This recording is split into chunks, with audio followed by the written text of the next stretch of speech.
Genius, which is a nice update since the 1930s. Our securities laws are written in the horse and buggy era for a Tesla world, but we've made some progress, and hopefully after the last couple panels, we've got some great news coming. So just going down the road, maybe you guys could talk about where you sit in the stack, how stablecoins are useful to your business, your customers, and the value that you see creating for the overall ecosystem. All right, sure. So look, I mean, digital money is programmable, it's orchestratable, you can put it in all kinds of systems super easily. I'll give a story all the way back to the beginning of BitGo. Back, 2013, 2014, we started invoicing our first clients. This is pre, stable coins. And we always give our clients a choice. Do you want to pay in dollars, at the end of the month, or do you want to pay in Bitcoin? And we did about 50% of our business in the US, 50% outside the US.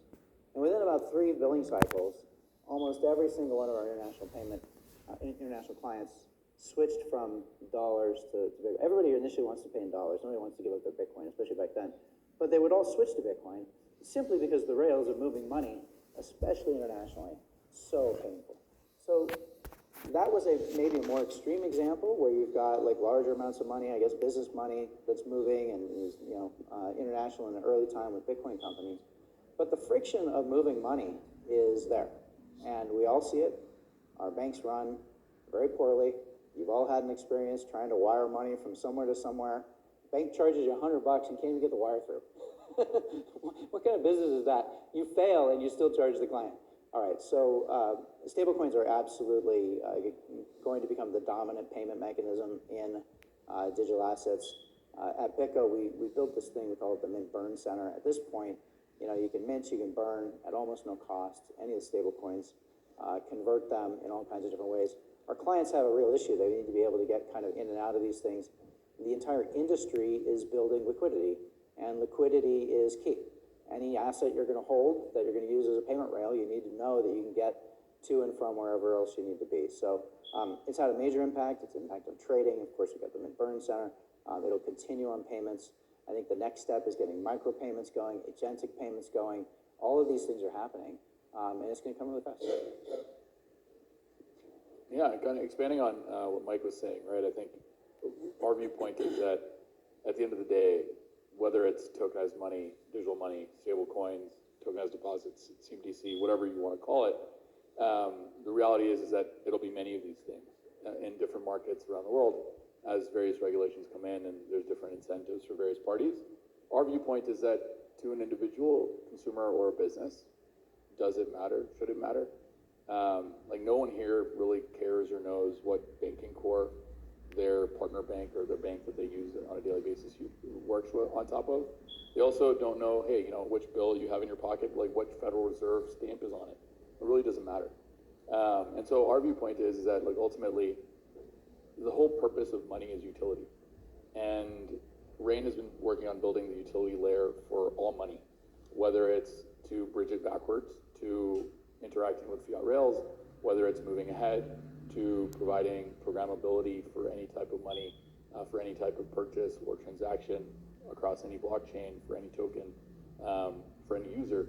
And that's where we think a lot of this money is going to go. I think ultimately the world is going to continue getting a little bit more complicated, where there's a lot of different tokens, a lot of different types of blockchains that are supported, a lot of different things that people will want the tokens themselves to do. But the reality is that the things that we do as a business or the things that I do as a consumer, those things are broadly not changing, right? Like I'm buying food and drinks, I'm buying airplane tickets, my business is paying vendors, we're paying payroll. Those things are mostly going to stay the same. And so ultimately, how do we kind of build better products and services for the things that people actually use money for? That's where we are really excited about the applicability of tokenized money, and where we think that the sort of real innovation is going to continue coming from. So in our case, we focus on tokenization of real world assets, but focusing on securities. So we tokenize things like treasuries, bonds, equities, high yield products, credit, etc.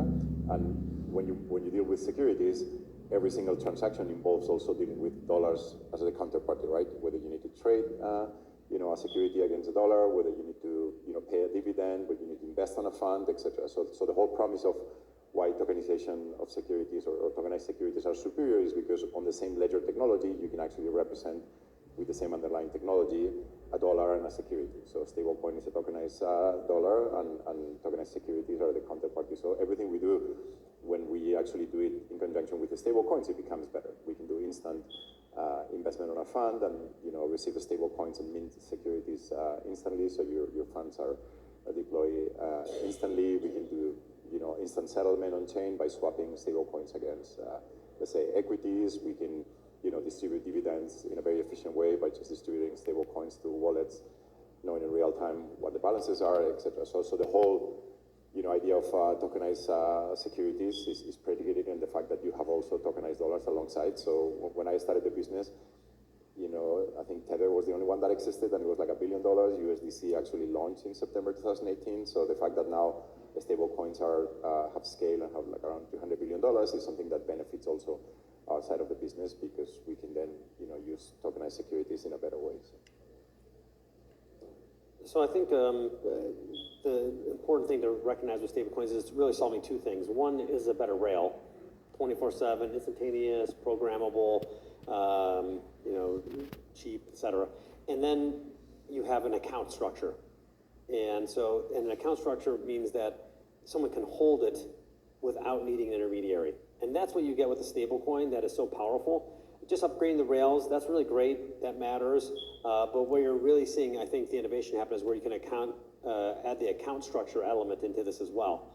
And so for us at Paxos, we have a wallet business that powers crypto trading for firms like Charles Schwab or PayPal and Venmo and Interactive Brokers. There's like 25 million wallets that are built off of us that do trading or payment solutions like Stripe uses us, MasterCard, and a number of other firms. And that's the wallet business, and we're agnostic. We won't allow any stable coin or any type of token to come into our wallets because people have all kinds of different use cases. We also issue white label stable coins. So it's not our stable coin, it's our customers. So we issue the PayPal stable coin. It's PayPal's name on it. We're doing everything underneath the hood. We issue something called the Global Dollar for the Global Dollar Network. It's like 170 firms, including Kraken and Robinhood and a whole host of others, OKX. Again, it's not Paxos's, it's others. And there's lots of other firms that come along and they want to issue their own white label or consortiums that want to do it. There's only going to be a couple global rails, so you probably don't want to have hundreds of stable coins that are trying to be global rails, but you could have hundreds of stable coins that are creating some effect for a community, for a chain, for a set of users that allows you to have a different experience. And so that could potentially exist, just like there's many different types of